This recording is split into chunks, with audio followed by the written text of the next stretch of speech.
Álvarez. ¿Qué tal? Soy Víctor Ángel Álvarez Cervantes. Actualmente estoy cursando la carrera de Ingeniería Forestal. El tema que les voy a presentar es el carbono en el estrato suelo de una reforestación con guado aculeata en el campo experimental o sitio experimental de Las Margaritas. Bueno, empezaremos desde lo más básico hasta lo más complejo. Empezaremos por lo introductorio, que sería el calentamiento global. El calentamiento global es un fenómeno provocado por el aumento de la emisión de los gases de efecto invernadero. La emisión continua de estos gases provoca el mayor calentamiento de la superficie terrestre. ¿Qué ocasiona con esto? Que se liberen partículas de carbono y se promueva más la contaminación. ¿Qué se puede hacer en este caso? El secuestro de carbono es una de las soluciones que se lleva a cabo para disminuir la emisión de gases de efecto invernadero. ¿Y qué es el secuestro de carbono? Es la capacidad de los ecosistemas forestales para almacenar el carbono en forma de biomasa, como que lo podemos ver aquí.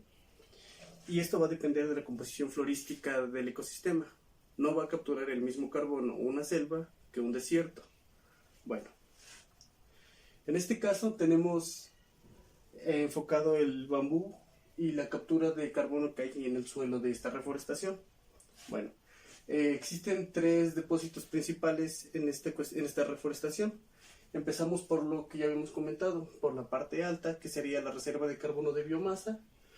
Tenemos en esta parte la reserva de carbono de mantillo y hojarasca, que es la parte donde se convierte a suelo a través del paso de los años, y la reserva de carbono orgánico que tenemos a través de los miles de años.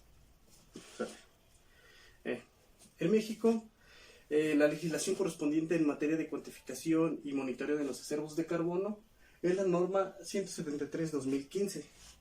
¿Sale? Nuestra área de estudio es la zona de estudio, se ubica dentro del campo experimental Las Margaritas. Este es perteneciente al Instituto Nacional de Investigaciones Forestales, Agrícolas y Pecuarias, ubicado entre los municipios de Ayotosco de Guerrero y Huitamalco. El muestreo que se realizó para cuantificar el carbono empezó por el diseño del muestreo que tenían anteriormente, con el que monitoreaban la biomasa de la plantación y reforestación que se estableció en el 2015. En este caso, la especie con la que se va a trabajar es la guado aculeata. ¿Vale? Los sitios de monitoreo que anteriormente eran de biomasa son 73 y se encontraban distribuidos en 4 polígonos irregulares. ¿Vale? Se hizo una aleatorización de esos puntos para poder establecer los puntos de carbono y se tomaron 30 puntos entre dos condiciones de reforestación que están. La primera es el bosque nativo, la reforestación en un bosque nativo, y la segunda es reforestación tipo plantación. Bueno, en este caso, como podemos ver aquí, este es el plano de Las Margaritas. Esto como tal, rojo, no sé si se alcance a ver, es el polígono del predio como tal. Tomando en cuenta los 73 sitios de muestreo de biomasa, se establecieron los 30 puntos para el monitoreo del acervo de carbono. Como podemos ver aquí, todos estos puntos dispersos fueron aleatorizados del muestreo que ya se había realizado. Bueno, la ubicación de los puntos de muestreos fue con ayuda de un GPS, un sistema de geoposicionamiento global. Como podemos ver aquí, no sé si se alcanza a ver, este es uno de los sitios. En este caso es el 78, que está ubicado en esta parte. Llegamos al punto, se arriba al sitio de muestreo. Es complicado llegar a los sitios de muestreo, ya que en este caso, en la reforestación en el bosque nativo, hay gran variedad de especies que está muy saturado el bosque. Como podemos ver aquí, se tienen que ir abriendo brechas, miren, para poder acceder al terreno, al sitio como tal. Esto que vemos aquí es el diagrama de muestreo, el cual consta de una circunferencia que tiene como radio 8.90. En este caso, estos van a ser los cuadros de donde se extraerá el suelo. Estas como tal son las líneas de plantación y estas son las plantas de bambú.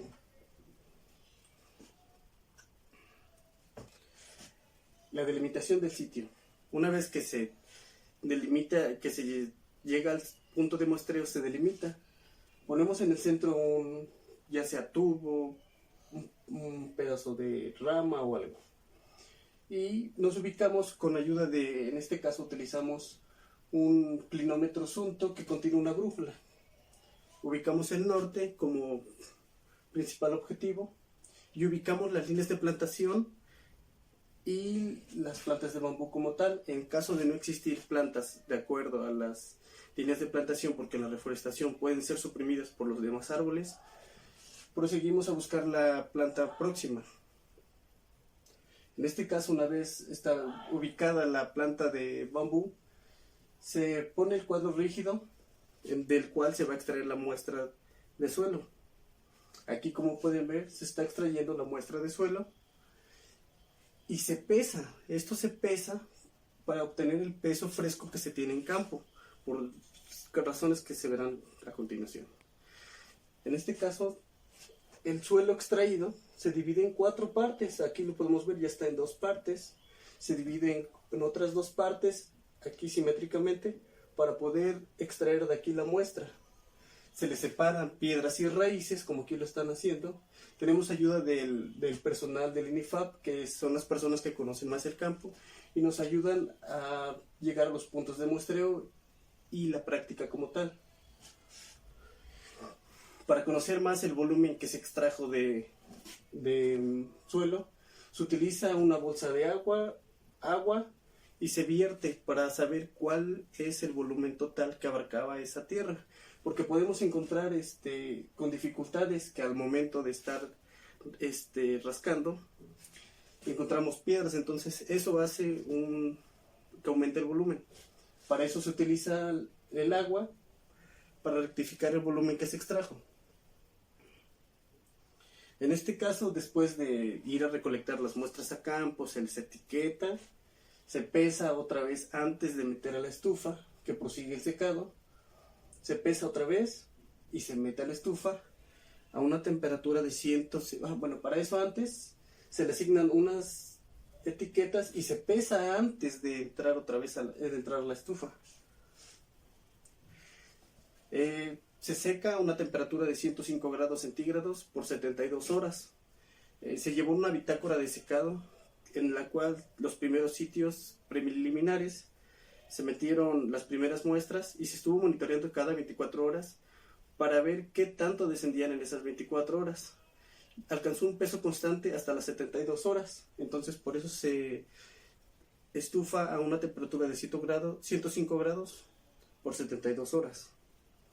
Después de ya haber secado el suelo, se tamiza, como podemos ver aquí, en la cual se le van a quitar las pequeñas raíces que se pudieron venir con la muestra y las piedras. Una vez que ya se haya tamizado y tenga las muestras, se les va a asignar una etiqueta a las muestras que se van a mandar al laboratorio del INIFAP. Para eso tenemos que tener el mismo código que teníamos al momento de extraer las muestras en campo. En este caso tenemos el peso que tenía anterior, el peso fresco, la latitud, longitud, coordenadas, y igual tiene que estar en esta parte, en las muestras que se van a mandar al laboratorio. Bueno, una vez que se mandan las muestras al laboratorio de INIFAP, para este caso, esta norma se rige con un software el cual te permite calcular la reserva de carbono que tienes en tus predios. Para eso, la Semarnat hizo un complemento del software QGIS en el cual cuantifica las reservas de carbono a través de los sistemas de información geográfica. En ellos se utilizan polígonos, puntos, y como tal los datos de laboratorio que resulten de las muestras que se mandaron. En este caso, aquí no se alcanza a ver porque está muy pequeño, pero en este caso se están ingresando aquí los datos de carbono con los sitios que ya han sido establecidos. En este caso aquí están las coordenadas de los sitios. En este caso ya no se alcanza a ver aquí, pero aquí está sobrepuesto. Todo esto es el polígono de Margaritas. Los azules, no sé si se alcanza a ver, son los polígonos de la plantación y reforestación como tal. Y esto nos arroja una tabla, como podemos ver aquí, en las dos condiciones de reforestación. Una es dentro del bosque nativo y la otra es la reforestación tipo plantación. Estas dos condiciones tienen características físicas y químicas diferentes, ¿sale? En el bosque nativo las plantas compiten con demás árboles, helechos y con las mismas plantas como tal. En la reforestación tipo plantación se llevó a cabo de manera libre en campos que eran potreros y que ahorita son de uso preferentemente forestal, ¿vale? En este caso